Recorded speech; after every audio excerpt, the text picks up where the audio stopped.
সম্প্রীতির বান্দরবানে আপনাকে স্বাগতম। বাংলার দার্জিলিং খ্যাত চিম্বুক পাহাড় পার্বত্য জেলা বান্দরবান সদর থেকে ২৬ কিলোমিটার দূরে এর অবস্থান, যার উচ্চতা সমুদ্র পৃষ্ঠ থেকে প্রায় ২০০০ ফুট। প্রাকৃতিক নৈসর্গিক সৌন্দর্যের কারণে দেশের গণ্ডি পেরিয়ে আজ বিদেশেও ব্যাপক পরিচিতি লাভ করেছে এই চিম্বুক পাহাড়। বাংলাদেশের পাহাড়ি সৌন্দর্যের রানী হিসেবে পরিচিত চিম্বুক পাহাড় দেশের তৃতীয় বৃহত্তম পাহাড়। এ পাহাড় থেকে সূর্যাস্ত এবং সূর্য উদয়ের মনোমুগ্ধকর দৃশ্য প্রকৃতি প্রেমীদের অবশ্যই মুগ্ধ করবে। চিম্বুক পাহাড় আসলে প্রকৃতির গড়া ওয়াচ টাওয়ার। ভাগ্য ভালো হলে হাত বাড়িয়ে নেওয়া যায় এখানকার মেঘের স্পর্শ।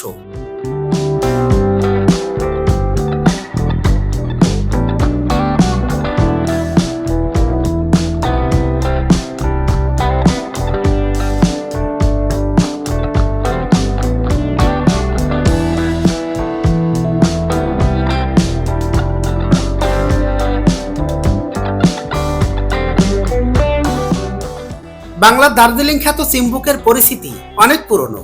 পাহাড়ের দৃশ্যটি অতি চমৎকার। চিম্বুক পাহাড়ে যাওয়ার পথে দেখা যায় আঁকাবাঁকা পথ, চমৎকার প্রাকৃতিক দৃশ্য, স্বপ্নীল সাঙ্গু নদী, ঝর্ণা, আরো কত অভূতপূর্ব দৃশ্য চোখের সামনে উপস্থিত হবে তা বলার অপেক্ষা রাখে না। চিম্বুক পাহাড়ে মেলে মেঘের স্পর্শ।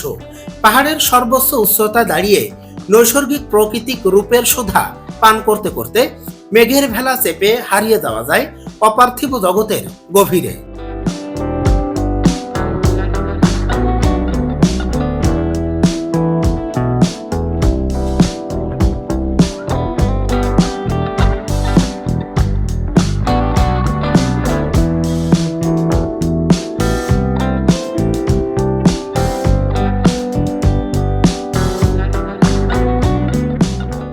বর্ষায় চিম্বুক পাহাড় থেকে সাজেকের মতো দুরন্ত মেঘের উড়াউড়ি দেখা যায়, আর ভাগ্য ভালো হলে হাত বাড়িয়ে নেওয়া যায় মেঘের স্পর্শ।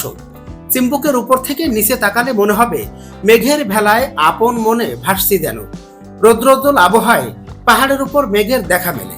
এছাড়াও পাহাড়ের উপর থেকে দিগন্ত জুড়ে আঁকাবাঁকা পাহাড়কে কিছু মুহূর্তের মনে হয় সমুদ্রের ঢেউ। প্রাকৃতিক নৈসর্গিক সৌন্দর্যের কারণে দেশের গণ্ডি পেরিয়ে আজ বিদেশেও পরিচিতি এই চিম্বুক পাহাড়।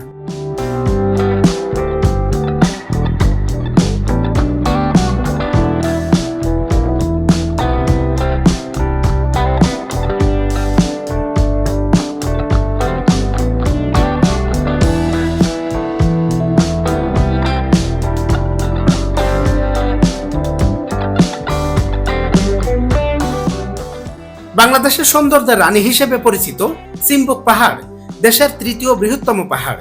এ পাহাড় থেকে সূর্যাস্ত এবং সূর্যোদয়ের দৃশ্য প্রকৃতি প্রেমীদের অবশ্যই মুগ্ধ করে।